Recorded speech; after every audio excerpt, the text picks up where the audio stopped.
2.5 years ago, there was some rumor that Intel might be talking to Pat Gelsinger about this role. He said, no thanks. Now, apparently, he's saying, yes, please. So why is this a job that so few people seem to want? I mean, when Bob Swan came in, he did my podcast and said, no, I don't want the job. Then he took it. Pat Gelsinger said, no, I don't want the job. Now he's taking it. I mean, it's a good job, right? I mean, look, this is the biggest job in semiconductors, and certainly it's one of the biggest turnaround stories that have ever been here. So, I mean, if you could successfully pull it off, I mean, that's a legacy event, I guess, for yourself. So, I mean, certainly it's going to be a challenge. Maybe he feels like he's up for the challenge this time around.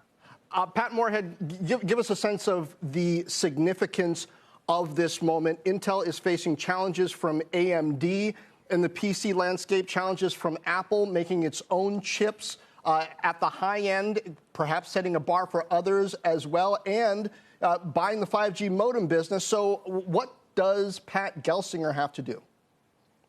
So first off, I'm not expecting any major strategic shifts at Intel. I do expect them to continue IDM, making their own chips, but looking to foundries like TSMC for some extra added capacity. I think what we're going to see with Gelsinger is getting to a real focus on an engineering culture.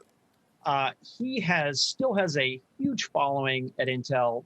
He's known as an engineer's engineer, and I think it's going to be a cultural shift, and a shift.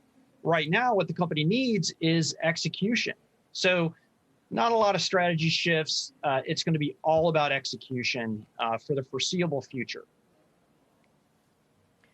Stacey, I'm curious for your thoughts on what we're going to see next. I mean, you've mentioned in your notes that it will be many years before any changes that Gelsinger makes now or in the next several quarters really bear fruit. But do you think we will see strategic changes? Obviously, the past several years have seen much impact on Intel from the competition, from, say, Apple deciding to break that 15-year partnership. What are the immediate things that we're going to see that could have an impact on the company? Yeah, and so let's be honest, I actually do think the next, call it like 2 to 3 years, are probably mostly baked. Like there's not a whole lot that Pat is going to be able to do to steer that sort of near to medium term path. He's going to be making choices, strategic choices that are going to impact the company over the longer term. This is a 3, 4, 5+ year kind of horizon. I mean, the way that the roadmaps work in this kind of a business, you always have to be skating to where the puck is going, and you have to make these decisions years ahead of time. Those have all been determined.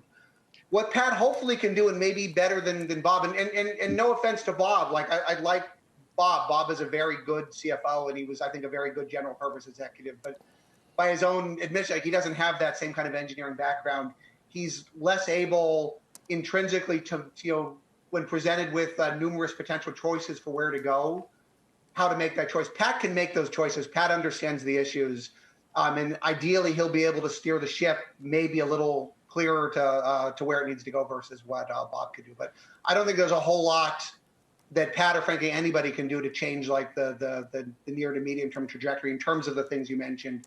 Share losses, other customers going internal, like everything else, like that's going to happen, like whether Pat's in the seat or not. Shepard Smith here. Thanks for watching CNBC on YouTube.